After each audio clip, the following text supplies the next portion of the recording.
happened? We reached to 25, just under 25 trillion public debt, and debt and liabilities 30,000. Now, where we stand after 4 months? We left at 25,000, 44,500. Please correct me if my figures are wrong. And 30,000 because we loved to go abroad, hold investment conferences, and tell them we are debt trap country, and tell them we are a corrupt country, and tell them come and invest in Pakistan. Only an idiot will come and invest in Pakistan. So just please bear with me. The 30,000 figures went to 54,500. Now this is an unbearable increase in the debt. Why it happened? There are two reasons. A, the fiscal deficit went to sky, and the rupee was left free fall, and as a consequence we had 4,000 billions also added to our public debt on the external side, which is $20 billion, and the exports only increased. All those gurus who used to campaign that if the rupee is allowed to slide and move according to the market mechanism, so the exports will go sky high. I wish it would have gone, and I would have been happiest Pakistani, but it only increased in the first 3 years 800 million. It is the tough 400 billion the state has given subsidized loans, and the industry matched 500 billion. With that, actually you have now increased in the exports. You see the formula which we followed in 2017-18, I'm sure your record will bear me out. 10th of January 2017, after the fund program was over, we calculated what is the input in every component of product, the taxes component of that. That was about 9-10 rupees. We gave 10 rupees, we gave 180 billion package, then we upgraded when there was a change in Prime Minister in this country, Shaista Khan. I gave another 67 at the request of the industry. We got 12.7% increase in if you had followed that model, you would have got, you have saved yourself inflation, you have saved yourself from going to policy rate of 14%, which the country was having debt servicing of 1750 billion. Now you're talking of about 4,500 billion. Now what is this? This is all mismanagement. So I think debt is a very important. I agree. But having said that, let's look from a different angle. The law in this country was obviously self-introduced. The debt responsibility and fiscal responsibility debt limitation act. I triggered it. I brought Tariq Hassan from World Bank. They normally do not allow to go to your own country. President Wolfson asked me that if you need any human resource, we understand you overworked. So I said, give this man to us. We started that. This good thing. We imposed ourselves, 60%. That law was rolled out obviously after the coup. But you see, then we campaign worldwide that we are debt trap. Can somebody tell me what is the US debt to GDP? 110%. UK after post-COVID, 101%. Japan 257. I never see any politician or any media house talking there that we are a debt trap country. Is this the difference? Is that they can print dollars, they can print sterling, they can print yen, and they can't, and we can't, and the rupee is not global. See, let's please, for heaven's sake, the politics must be detached from this economy. I don't know. I'm being sometimes emotional, but I feel hurt that which was going to be part of G20 in few years' time, there should have been collective effort to reduce the timeline, and it would have been possible with the speed the country was moving on. But somehow, we are there. It's never too late. I think you campaign with your media partners and colleagues. Please force us that you go on that path, have chart of economy, and move the country back to where it was 2017. Right. I think this is very important, and we recognize that you have been, championing this cause of Charter of Economy for many years. And on behalf of at least Prime Institute, I can commit that in the future, in next, we are pleased going to elections. Whenever we go to next elections, we will be actually working on the Charter of Economy, and we'll come back to you with your inputs, and of course other political parties would be involved in that process also. And certainly I think this is very important. And moving on, I just want to, you mentioned about the currency, and I just want to pick up the sound money theme. I know you're very also sensitive on that point, but I just want to hear your views on this association between strong currency. एक गुफ्तगू कर रहे थे, इस वक्त वो चंद सवालों के जवाब भी दे रहे हैं और टैक्स वसूली से मुताल्लिक उन्होंने बड़ी अहम बात की और जाहिर है टैक्स वसूली पाकिस्तान का एक बड़ा मसला रहा है, एक पेचीदा मसला रहा है, उस पर हुकूमतें बहुत काम भी करती आई हैं. I'm not trying to take credits on everything, but let me remind you, Pakistan was on PEG system till October 1999, and after the sanctions, putting and fixing the economy, it is our finance minister, it is PMLN which started 80-20, 60-40, 20-80 and then 100% market based. In the first quarter of 1999, first time Pakistan went on interbank, what we call real effective exchange rate. My problem is that in any system, it's not only Pakistan, there are certain speculators, gamblers, hundiwalas, who take the country's currency as a hostage. If the state does not come in play, I think then what will happen is what has happened now. See the recent, did Bank of England not intervene? Did Bangladesh not intervene? India recently intervened. Why? India could afford out of 600 odd billion reserves that throw 98 billion in the market. We don't have that luxury. So we have to make sure that these abuses must be checked. And I think the multilateral have to understand this is neither Bank of England or Federal Reserve that we can afford that if it goes outside the band or below the band and they intervene and spend whatever they spend or buy whatever they buy, we have constraint of forex reserves. So the only tool you have is the making sure that such things do not happen. We have recently started operation. Just as of last 24 hours, our customs have caught one single person in Chaman border. $100,000 he was smuggling. Is being smuggled across the border. Can we afford that? We have with these small, our urea which we import and the local price courtesy as a cheap provision of gas to those fertilizer companies, obviously then produced and manufactured fertilizer is less. But when we import, local price is 2,600, the imported price is 6,500 to 7,000. So we subsidize because obviously we can't sell the export. This is imported is 7,000 and this is imported is 2,300 to the farmer. That imported, which means the one loss is foreign exchange spending, second loss is the subsidy which the state is giving, and the imported stuff is being smuggled out to neighboring countries and through neighboring countries to Central Asian states. You see, these are the things. So we have left the currency on its own natural flow, but the speculative part has to be checked. As I said, we have launched operation. There is a huge smuggling of your US dollars. You are buying coal from a neighboring country in rupees. The rupees come to Pakistan territory in Peshawar or other borders, and they buy your dollars and pay 15-20 rupees extra. So these things have been checked. So these things are happening ever since Taliban took.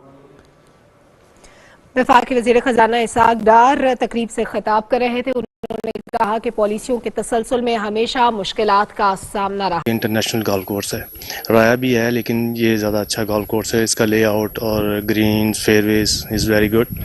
And ये जो team event हो रहा है और ये भी बड़ा अच्छा है कि इन्होंने नया पाकिस्तान में ये इवेंट स्टार्ट किया है. मोहम्मद नज़ीर, रावलपिंडी गोल्फ क्लब. ये बहुत अच्छी गोल्फ कोर्स है. पाकिस्तान में पहली दफ़ा इस तरह की गोल्फ कोर्स में खेल रहे हैं और बहुत आउटस्टैंडिंग गोल्फ कोर्स है. इंटरनेशनल स्टैंडर्ड की गोल्फ कोर्स है ये. कराची एयरमैन गोल्फ क्लब से हूँ Multan best city and good golf course है, पूरे पाकिस्तान में सबसे अच्छा गोल्फ कोर्स है ये, इंटरनेशनल लेवल पे।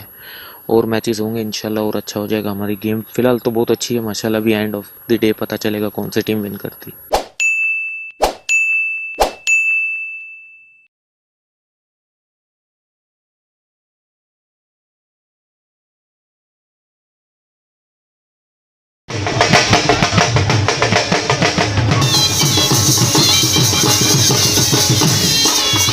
केपी के पवेलियन में आपको गट का डांस मिलेगा, आपको रबाब मंगे मिलेगा, आपको यहाँ पे हुजरा मिलेगा, चपली कबाब पेशावर के मशहूर, आपको केपी के मशहूर चपली कबाब मिलेंगे।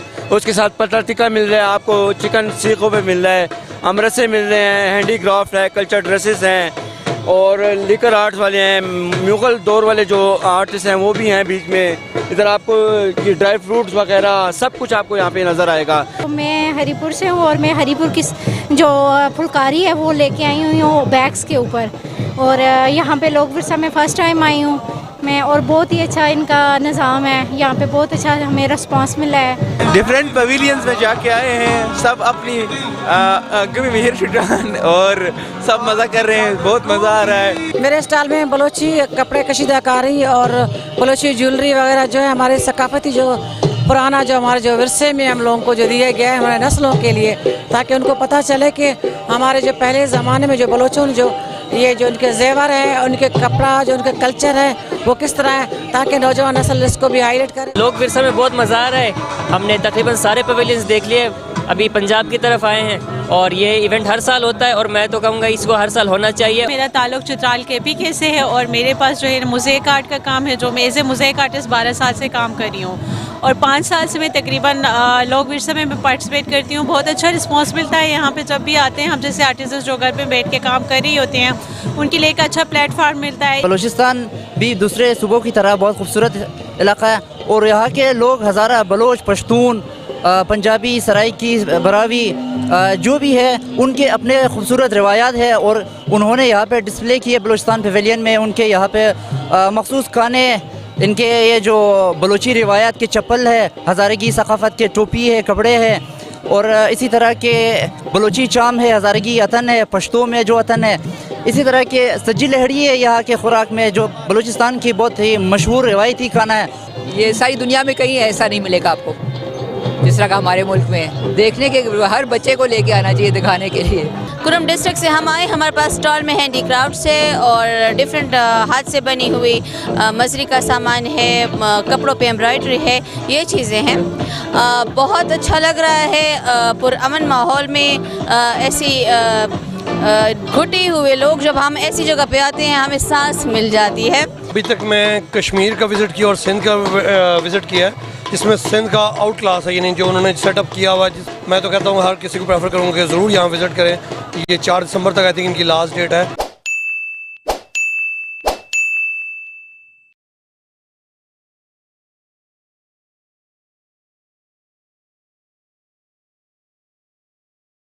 इस्लामाबाद के मारगला की पहाड़ियों में वाक़या सैदपुर विलेज तहजीब सकाफ़त के लिहाज से मुनफरिद पहचान रखता है। सालों पुराना ये गांव अपने अंदर तारीख के वाक़यात कैसे समोए हुए हैं, आइए यहाँ के वासियों से जानते हैं।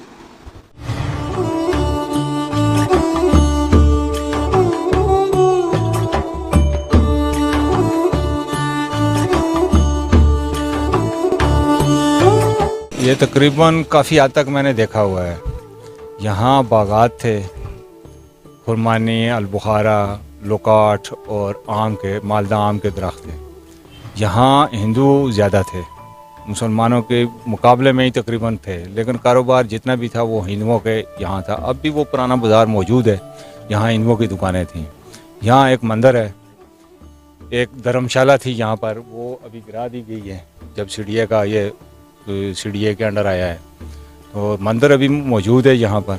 उसमें तकरीबन पाकिस्तान बनने के बाद तकरीबन ये 1960 से पहले की बात है कि जब ये हिंदू यहाँ से गए हैं तो यहाँ एक प्राइमरी स्कूल की इमारत थी, वो गिरी। तो उसके बाद फिर मंदिर जो है वो एजुकेशन के जो हमारे औकाफ था, उस वक्त ये औकाफ के अंडर थी इमारतें सारी, तो उन्होंने एजुकेशन के हवाले कर दिया था।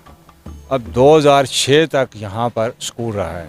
यहाँ एक प्लेट लगी हुई थी श्रीमती माया देवी के नाम से, उसकी पड़पोती आई थी यहाँ और वो अपने परदादी के नाम की प्लेट ढूंढ रही थी, तो वो हमने उसको ढूंढ के दिखाई है, क्योंकि यहाँ पर जितना भी मार्बल लगा हुआ था ना उस वक्त का लगा हुआ था। ये गांव पाकिस्तान बनने से बहुत पुराना है।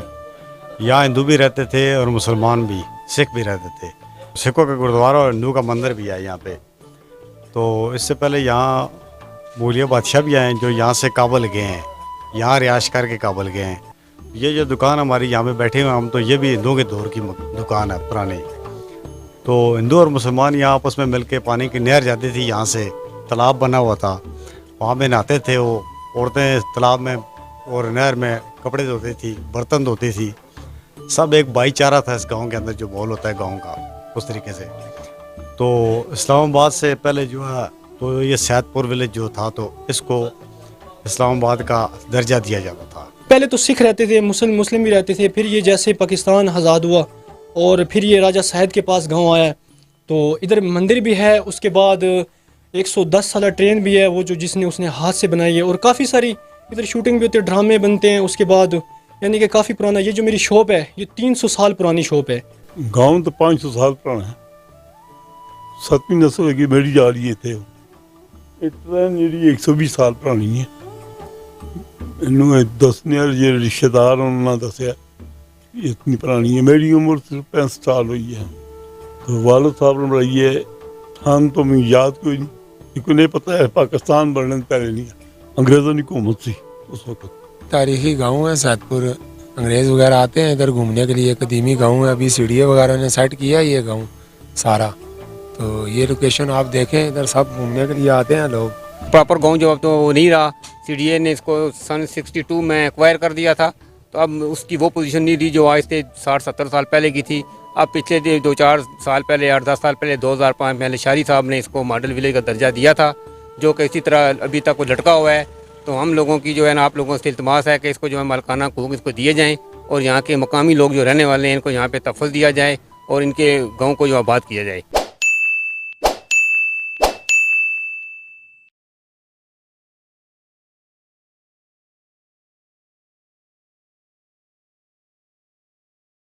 My name is Asma Sultan. I am a principal over here.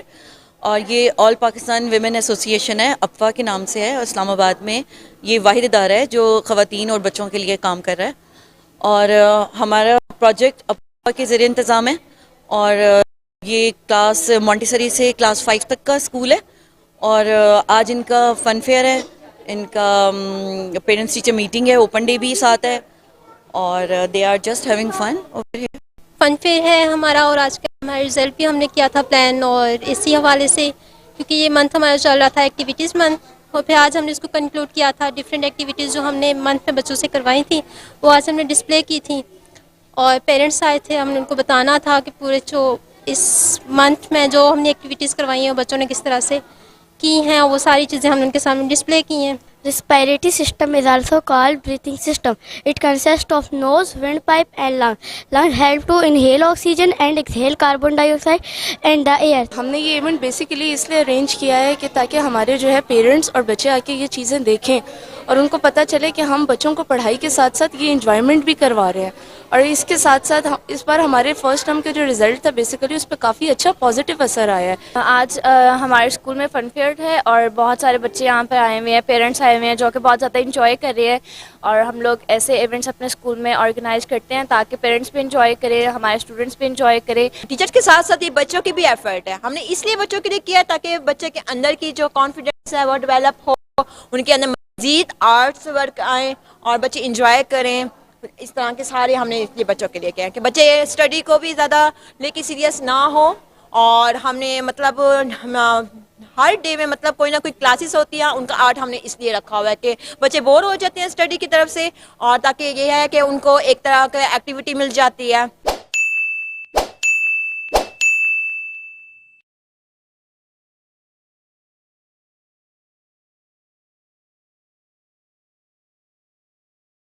अच्छी बैटिंग करते हुए आए, गेंद किस तरह होते हैं, उसको बोला शॉट चला, गेंद जा रही है बड़ा के पीछे और बहुत ही खूबसूरत तरीके से लगा।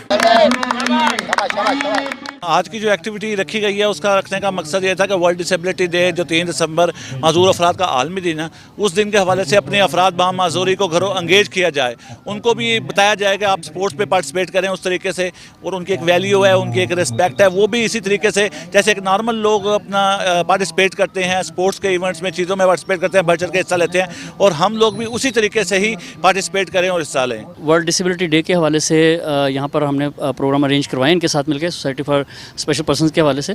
तो बड़ी खुशहाल बात है, ये हमारे सोसाइटी का एक बहुत अहम जो है ना ये पार्ट एंड पार्सल है। तो इनके लिए हमें सबको मिलजुल के ऐसी कोशिश करनी चाहिए ताकि ये अपने आप को सोसाइटी के अंदर मुतहरक रख सकें और इनके अंदर जो डेफिशिएंसी उसको फील ना कर सकें।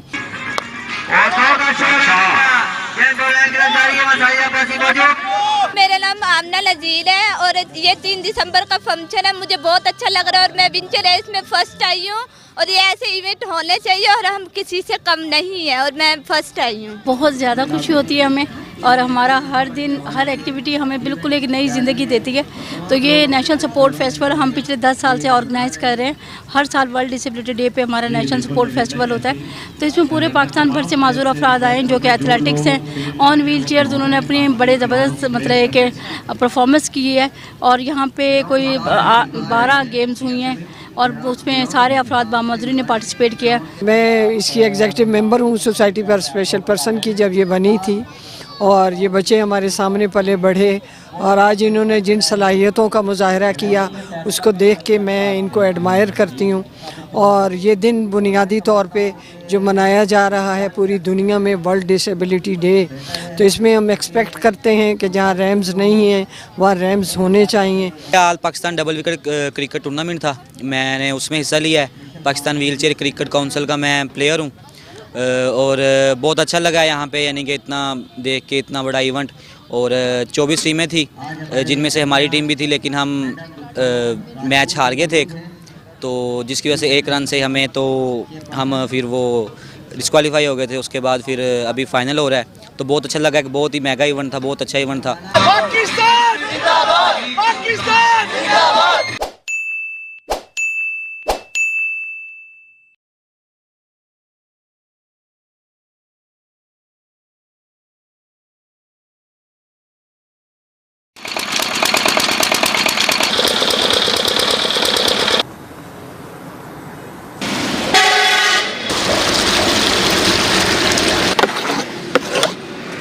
मेरा नाम गुलाम हो रहे थे, मैं खानगढ़ तो आया मुल्तान में कुछ 26 साल से जन काम करे ने।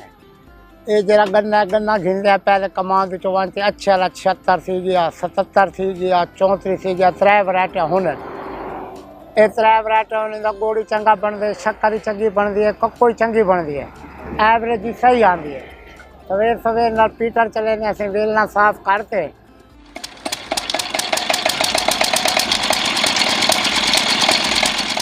ये असान जी रस कट गिंदे, रस के बाद वाला अगला जरा सारा प्रोसीजर होंगे वो होंगे सारे जगह कढ़ा छड़ा साफ सुथरे करते थले वाल भाप लेने, भाप बाल के असा वाल 4 पीपे फट देने एक सवेरे ना तो अगर सठू पौने 2 घंटे 2 घंटे एक पत तैयार थी है। सारा डी 5 पत्ता तैयार कर गिंदे। 4 पीपा में जरा गोड़ पकेने वो थी 10 किलो 10.5 किलो 11 किलो। उनके बाद वालों जेरे गोड़ ठरदे उसको उठाते वालों ने पैसा बढ़ाने आए, पैसा बढ़ाते वालों को सटालते घर आने आए, सटालते घर आते वाल ना वो असा सेल करें ना। लोग आने नहीं सा धड़ा धड़, कोई किलो कोई 2 किलो कोई 5 किलो, कुछ लोग स्पेशल भी बनवा देने सारे को। दूजे सारे को होंगे कक्को जेरी होंगे इवें आखो कि गरीब बंदा शायद होंगे वो असा 120 रुपये की किलो देने आए। वो अच्छा ने बोतल कहना ने हूँ कक्को बनाने आए, कक्को बना के बोतल रखे ने। तो जरा मजदूर तबका गरीब तबका आंदे वो सारे को कक्को घेन वेंदे। वो सवेर ना रोटी मखते विच मक्खन फटते घी फटते वो में आखो तो खाना खाने। स्पेशल गुड़ बने जरा ड्राई फ्रूट वाला जिंद मूंगफलियाँ डरी छोले जीरा घी वो असा सटेने से वो लोग आने खावण किते ना आपने खावण किते किबला घेन वेंदे। गोड़ असा 130 रुपये किलो देने पे किबला। शक्कर जेरी 250 रुपये की बोतल देने 2 kg दी ते जेरा स्पेशल गोड़ वो 250 रुपये किलो देने। साकू किलो पिछो 20 रुपये 30 रुपये बच पे सारी।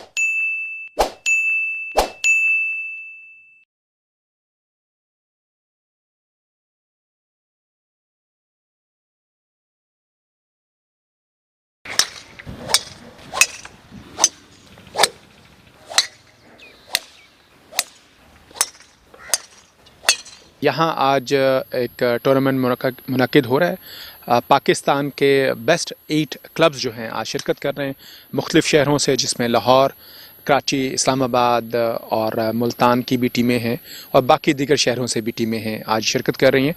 और ये 4 लोगों की फ़्लाइट है जो कि खेल रहे हैं। चैलेंजिंग मैच है। ये आज से शुरू हुआ है 2 दिसंबर से और 4 दिसंबर तक ये 3 दिन जो है ये मैच जारी रहेगा। ये पहली दफ़ा पाकिस्तान की हिस्ट्री में इस फॉर्मेट में आई थिंक टीम कंपटीशन हो रहा है, तो काफ़ी एक्साइटमेंट है। और आज अभी हम 5th होल पे हैं और 8 टीमें हैं in total and the best clubs of Pakistan are here, Karachi से, लाहौर से और इस्लामाबाद से। मैं लाहौर से हूँ।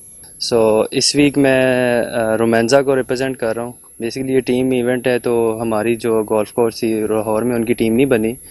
और दूसरा ये जो रोमांजा के बारे में, रोमांजा जी फर्स्ट सिग्नेचर गोल्फ कोर्स है जो कि पाकिस्तान में ये फर्स्ट गोल्फ कोर्स है। और ये इधर हम जब खेलते हैं तो हमें यही फील लाइक कि किसी इंटरनेशनल कोर्स में खेल रहे हैं।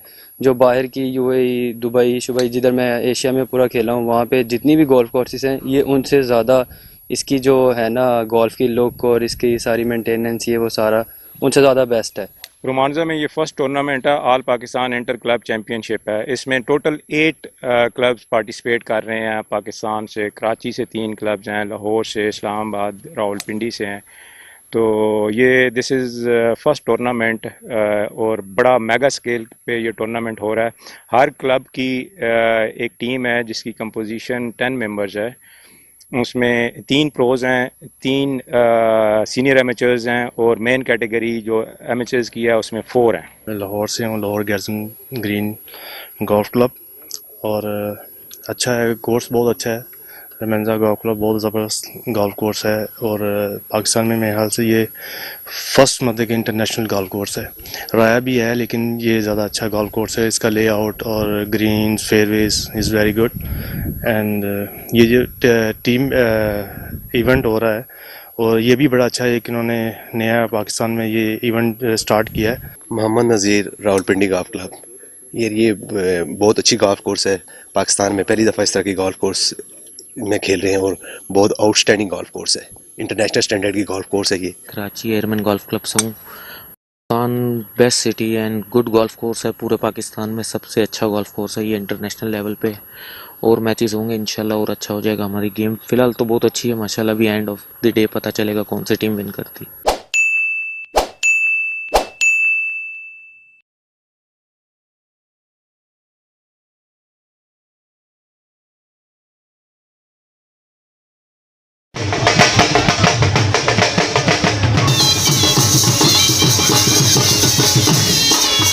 केपी के पवेलियन में आपको गट का डांस मिलेगा, आपको रबाब मंगे मिलेगा, आपको यहाँ पे हुजरा मिलेगा, चपली कबाब पेशावर के मशहूर, आपको केपी के मशहूर चपली कबाब मिलेंगे। उसके साथ पटर टिक्का मिल रहा है, आपको चिकन सीखों पे मिल रहा है, अमरसे मिल रहे हैं, हैंडीक्राफ्ट है, कल्चर ड्रेसेस हैं और लिकर आर्ट्स वाले हैं, मुगल दौर वाले जो आर्टिस्ट हैं वो भी हैं बीच में। इधर आपको ये ड्राई फ्रूट्स वगैरह सब कुछ आपको यहाँ पे नज़र आएगा। मैं हरीपुर से हूँ और मैं हरीपुर की जो फुलकारी है वो लेके आई हुई हूँ बैग्स के ऊपर। और यहाँ पे लोग विरसा में फ़र्स्ट टाइम आई हूँ मैं और बहुत ही अच्छा इनका निज़ाम है। यहाँ पे बहुत अच्छा हमें रिस्पांस मिला है। डिफरेंट पवेलियंस में जाके आए हैं, सब अपनी और सब मज़ा कर रहे हैं, बहुत मज़ा आ रहा है। मेरे स्टाइल में बलोची कपड़े कशीदाकारी और बलोची ज्वेलरी वगैरह जो है हमारे सकाफती जो पुराना जो हमारे जो विरसे में हम लोगों को जो दिया गया है हमारे नस्लों के लिए, ताकि उनको पता चले कि हमारे जो पहले ज़माने में जो बलोचों ने जो ये जो उनके जेवर हैं, उनके कपड़ा, जो उनके कल्चर है वो किस तरह है, ताकि नौजवान नस्ल इसको भी हाईलाइट करे। लोग विरसा में बहुत मज़ा आ रहा है। हमने तकरीबन सारे पवेलियंस देख लिए। अभी पंजाब की तरफ आए हैं और ये इवेंट हर साल होता है और मैं तो कहूँगा इसको हर साल होना चाहिए। मेरा ताल्लुक चित्राल केपी से है और मेरे पास जो है मोज़ेक आर्ट का काम है, जो मैं एज ए मोज़ेक आर्टिस्ट 12 साल से काम कर रही हूँ और 5 साल से मैं तकरीबन लोग विरसा में पार्टिसिपेट करती हूँ। बहुत अच्छा रिस्पॉन्स मिलता है यहाँ पे जब भी आते हैं। हम जैसे आर्टिस्ट जो घर पे बैठ के काम कर रही होते हैं उनके लिए एक अच्छा प्लेटफार्म मिलता है। बलूचिस्तान भी दूसरे सूबों की तरह बहुत खूबसूरत इलाका है और यहाँ के लोग हज़ारा बलोच, पश्तून, पंजाबी